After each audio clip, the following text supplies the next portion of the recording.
주님께서 여러분과 함께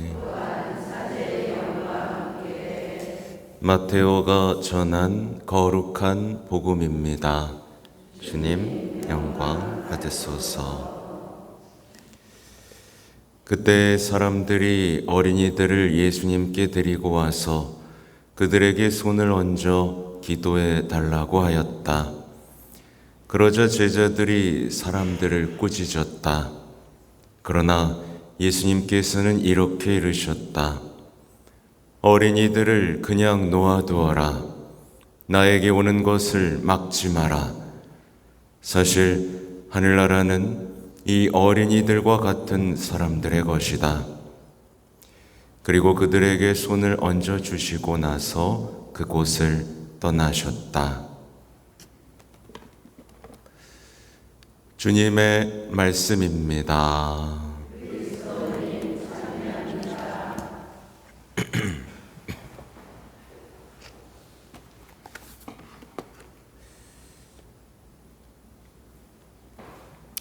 전 예수님,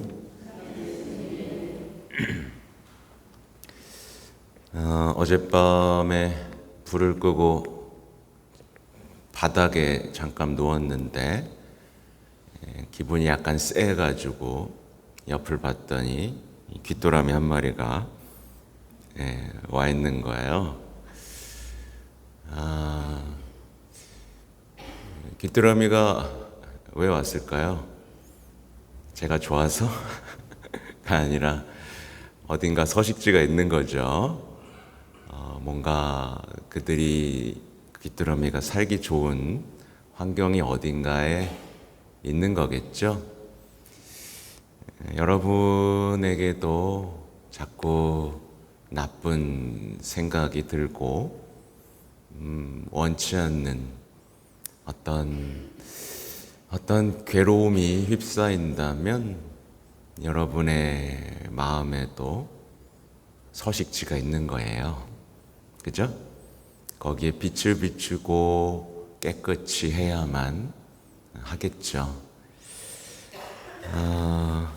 아무튼 오늘 일독서부터 보면 아주 중요한 얘기입니다. 여러분, 조상들이 죄를 지으면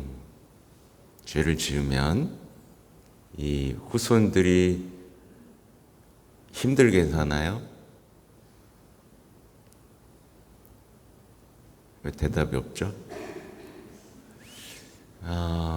오늘 딱 나오죠? 죄 지은 자만 죽는다. 그래서 가계치유가 틀렸다는 거예요. 말이 안 되죠.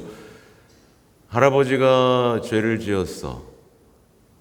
그러니까 이 못된 놈, 그리고 자식들까지 다 벌을 하는 신이면 저 같으면 안 믿어요.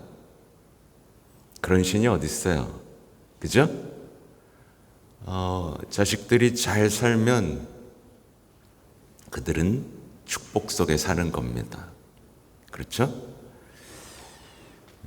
그리고 그러니까 이제 천주교 안에서 뭐 조상들의 죄 때문에 뭐 우리가 뭐 하는 사업도 안 되고 뭐가 안 되고 다 미신이라는 거 말씀을 드리고, 또 하나는 뭐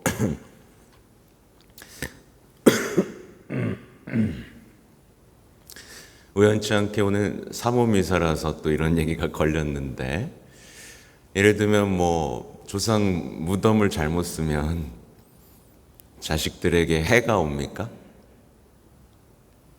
그런 부모가 있습니까? 네, 말도 안 되는 거죠. 말도 안 되는 거예요. 이런 모든 미신들 안에 우리가 살고 있다는 거, 이 젊은이들마저 이런 어떤 비논리적이고 말도 안 되는 사고 속에서 점을 치고 미래를 알고 싶어 하는 일이 대한민국 현재 사회에서 유행처럼 번지고 있다는 거, 정말 한심한 얘기예요. 그렇죠? 네. 그런 신이 있다면, 또 그런 논리가 있다면 빨리 벗어나야겠죠, 그죠? 단지 우리는 사랑이신 하느님과 언제나 축복을 해주시는 그 예수님과의 관계 속에서 이걸 가로막는 게 뭐죠? 바로 죄입니다. 죄. 죄라는 것에 대한 감각을 되찾고 말씀 안에서 선하게 천국에 대한 준비를 하며 살아가는 것이 대단히 중요합니다. 오늘 마테오복음 또 어린이 얘기인데요. 제가 써놓은 강론을 하기 전에 중요한 얘기가 또 있어요. 이 예수님, 사람이 되신 하느님이 이 어린이에게 축복을 해주시고 기도를 해주시는 장면입니다. 여러분의 모습이 되어야 됩니다. 그렇죠? 여러분은 이런 어린이와 같은 모습으로 예수님이 여러분에게 손을 얹고 축복하도록 마음이 열린 사람 맞습니까?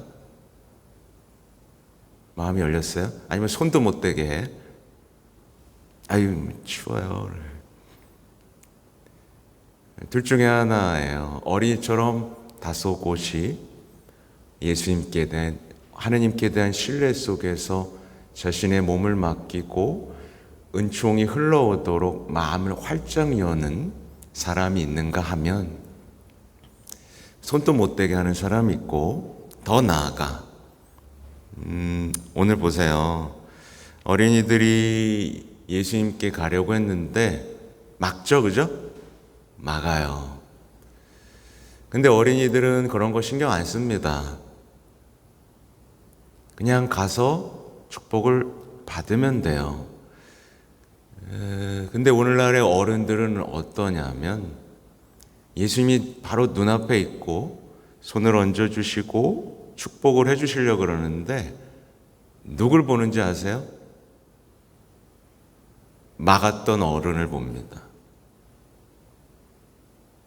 씩씩거리는 거예요. 네가 막았지. 너 같은 놈이 왜 날 막어? 어떤 축복을 향해야 되는 마음이 아니라 분통 터지는 마음으로 너 이런 식으로 계속 손가락질 하느냐고 바로 앞에서 축복해 주시고 사랑해 주시는 예수님을 어떻게 취급하는 거죠? 결국에 이렇게 손가락질 하다 보면 예수님을 향해서도 손가락질을 하게 됩니다. 아무튼 오늘 잠시 나는 어떤 어린이와 같은 모습으로 예수님의 축복을 받고 있는지를 잠깐 돌아봤고요. 사실 오늘의 핵심은 이제 어린이들이 예수님께 가는 것을 막는 사람이 있었다는 것. 그리고 오늘날에도 여전히 이 말을 듣지 않고 어린이들, 청소년들을 예수님께로부터 떨어뜨려 놓는 사람이 있다는 것을 알아야 됩니다. 제가 어제 좀 가끔 이제 자료를 찾다 보면 이 현대의 어떤 이 법학자들이 어떤 일을 하고 있는지에 대한 얘기도 듣게 되는데, 사실 이 법학자들은 철저하게 아이들에게 종교적인 어떤 빛이 가는 것을 철저하게 법적으로 막고 있어요. 여러분, 이 사회를 만만하게 보시면 안 됩니다. 얼마 전에 재작년이었나? 그러니까 가톨릭계 어린이집이나 유치원에서도 십자가를 달면 안 되는 일이 생기고 있는 거예요. 아주 철저하게 선생님이 종교적인 얘기를 하지 못하도록 입을 꼭 다물게 해서 아이들에게 이 영향력이 끼치지 못하도록. 그래서 정규 코스를 밟은 어린이 청소년들은 무신론에 빠지게 되어 있습니다. 쾌락을 탐하게 되어 있고 물질적인, 과학적인 사고를 통해서 신에 대한 감각이 어떤 종교를 갖는 것 자체가 비아냥거리고 비이성적인 것이라는 생각과 확신 속에서 자라나게 돼요. 우리는 그러면 안 되겠죠. 근데 이런 영향이 여러분에게도 갔다 안 갔다? 갔어요. 갔다는 것을 아시고 이제 오늘 제가 주요 할 얘기는 뭐냐면 개인적으로 이 시대에 신앙적인 신앙생활을 하면서 왜 우리 시대에는 기적과 어떤 축복이 사라진 것처럼 보일까? 왜 그럴까요? 왜 그럴까요? 왜 그러냐면 아이를 막아섰기 때문에, 아이가 예수님께 가는 것을 막아섰기 때문에 여기서부터 우리의 신앙은 메마르고 놀라움 없고 경탄 없는 신앙이 될 수밖에 없습니다. 그 예로 보세요. 빵 5개와 물고기 2마리를 가진 아이를 막았다면 어떤 일이 벌어졌겠어요? 왔기 때문에 기적, 풍성한 나눔, 사랑, 신앙의 꽃이 피었죠? 모두가 배불리 먹을 수 있는 이 축복과 기적이 있었어요. 근데 만약에 우리가 어린이들을 하나님과 예수님과의 관계를 우리가 끊는 역할을 했다고 쳐보세요. 그럼 우리 역시 어떻게 될까요? 우리 역시 예수님과 대화할 수 없는 사람이 됩니다. 이미 듣지 않잖아요. 이미 듣지 않잖아요. 그래서 여기서부터 문제가 생기는 거예요. 이렇게 끊어놓은 상태에서 기도를 해보세요. 대화가 돼요, 안 돼요? 대화가 안 되는 겁니다. 어린이들 막아서고 나도 대화가 안 되는 거예요. 기적, 축복 사라지는 거예요. 그래서 기도가 어렵다고 하는 사람들은 모든 부모님들에게 말씀드리는 겁니다. 내가 내 자녀, 어린이들에게 무슨 짓을 해왔는지부터 돌아보고 거기서부터 회개하고 시작해야 됩니다.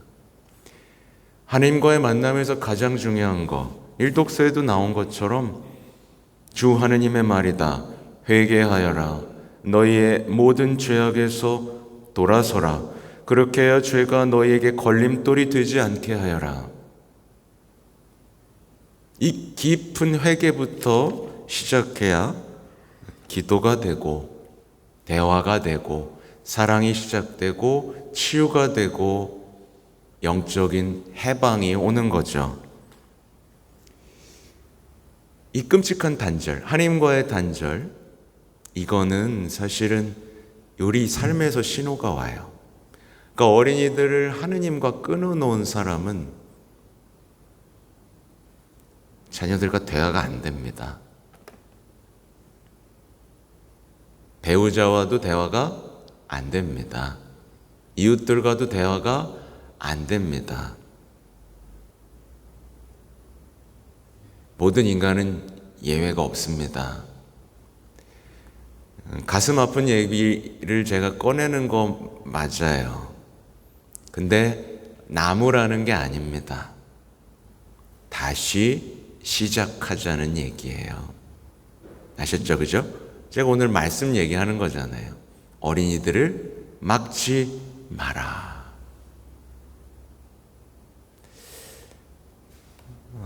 또 보면 비슷한 얘기지만 제가 우리 가톨릭 신앙 안에서 가장 지금 우려하고 있는 부분 중에 하나인데, 열심한 영혼들이 있어요. 그죠? 열심한 영혼들은 있는데 이상하게도 예수님과 가깝게 지내는 영혼들은 드물어졌어요. 여러분도 느끼죠? 열심한 신앙인 많아졌지만 예수님과 가까워지는 신앙인들은 적어졌어요. 말하자면 예수님과의 친밀함을 생략한 채로 열심함을 흉내내는 것으로 자신의 신앙이 성장했다고 믿는 이들이 있어요. 근데 열매가 없죠. 성장이 없어요. 말하자면 사랑이 많아진다거나 온유해진다거나 따뜻해진다거나 하는 열매가 없다는 얘기예요. 열심함만 있고 회심은 없는. 그래서 오늘날에 벌어지는 일이 뭐예요? 성당에서 열심히 왔는데 밖에서 사기쳐. 맞죠? 여기서는 정말 돈도 막 척척 내고 막 그러는데 밖에선 도덕적이지가 않은 거예요. 왜 그렇겠어요? 그 친밀함이 없으니까. 신앙의 핵심인 만남이 없고 친밀함이 없고 대화가 없고 기도가 없으니까. 이러니 사람들이 성당에 안 와요.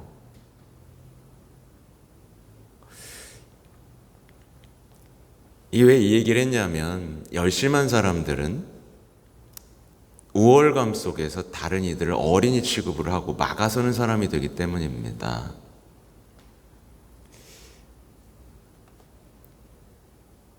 이런 사람들의 특징은 이제 많이 배우고 열심히도 하고 봉사에도 헌신적이지만 성당에서 어린이가 조금 더 떠드는 걸 보지를 못해요. 어린이를 받아들이질 못합니다.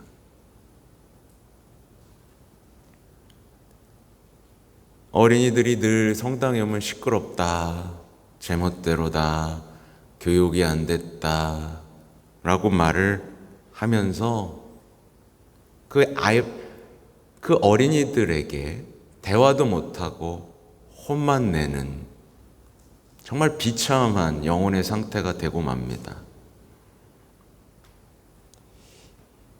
이것도 단절이죠, 그죠? 단절이에요. 이런 영혼이 있다면 이미 하나님과 단절된 거고, 이게 어디로 이어지죠? 하나님과의 단절은 성사의 단절로 이어집니다. 고해 성사의 단절로 이어지고 교우들과의 단절로 이어져요. 그리고 입에서 뭐가 사라지냐? 고맙다라는 말이 사라집니다.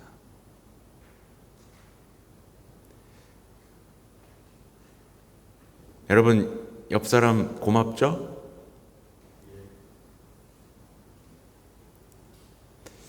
고맙다라는 말이 사라지는지를 잘 보셔야 돼요. 제가 이걸 어떤 맥락에서 또 묵상한 거냐면, 김현준 신부님이 엊그저께 어떤 이 진리의 책이나 십자군 기도의 오류에 대해서 발표를 하셨어요. 여기는 없기 바래요. 아직도 진리의 책, 십자군 기도 하시는 분 없어야 돼요. 그 여인은 이미 그 교구에서도 단죄됐어요. 그는 영적 지도자도 없었고 그 누구의 식별도 받지 않은 영혼이에요. 아무튼 그래서 그리스도인들은 이 파티마의 성모님을 만난 어린이들을 생각해 보시면 됩니다. 어린이들. 그리고 그 어린이들 막았던 수많은 어른들을 생각해 보세요. 막 협박하고, 그죠? 여러분은 어디에 속하는지 보십시오. 어린이로서 성모님을 만나고 예수님 품에 안겨서 행복한 신앙을 하고 있느냐, 아니면 막아서고 혹은 불평하고 고맙다는 말이 사라지고 어린이들을 쫓아내는 그런 신앙인에 속해 있느냐, 이걸 보시고, 또 이 메주고리의 성모님이 뭐라고 하세요? 작은 아이들아 라고 말씀하십니다. 그렇죠? 작은 아이들아. 그리고 마지막에 항상 고맙다. 그러니까 어린이들과 같이 되지 않으면 하늘나라에 들어가지 못한다. 아마 제가 말한 것들에 한 개도 걸리지 않는 사람은 아마 없을 거예요. 왜냐하면 저도 수없이 걸려 넘어지고 있는 하나의 영적인 걸림돌이기 때문이죠. 우리나라는 뭐 그렇게 될 것 같지는 않습니다만은 이제 유럽 같은 경우는 뭐 성호경을 긋거나 나 기도한다라고 말하면 똑똑한 줄 알았는데 그걸 아직도 그런 건 믿어? 이렇게 말하는 게 현실이 돼 있어요. 네. 근데 우리나라는 좀 반대죠. 똑똑한 척은 다 하면서 점집 찾아다녀요. MBTI 하고. 아무튼 그리스도인들은 어린이들에 대한 태도를 통해 그가 어떤 영적 상태에 있는지가 다 드러납니다. 어린이들을 막아서는 것으로 그는 예수님과 단절되고 영적으로 아무것도 배우지 못하는 사람, 축복과 멀어진 사람, 영적으로 방황하는 사람이 돼요. 그래서 제가 계속 강조하는 거, 유아방은 사라져야 된다.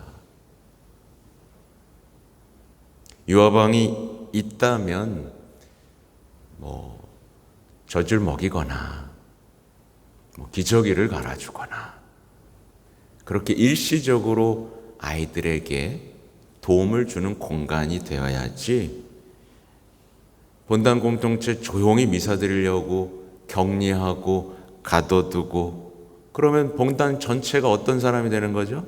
어린이를 막아서는 공동체가 돼버리는 거예요. 그죠? 참, 네. 빨리 없애버려야 되는데. 아무튼 여러분 지난번에 어린이처럼 된다는 것에 대한 말씀도 드렸어요. 그죠? 어린이처럼 된다는 것, 보살핌, 사랑, 용서를 요구하는 그 어린이와 같은 마음, 그리고 순수하게 예수님을 바라보는 마음, 그리고 오늘 말씀해 드린 것들, 이것만 지켜도 여러분은 영적으로 정말 큰 보화를 얻게 되고요. 축복 속에 살게 됩니다. 네, 부디 오늘의 이야기를 깊이 새기고 영적으로 다시 일어서는 여러분이 되시기 바랍니다. 아멘.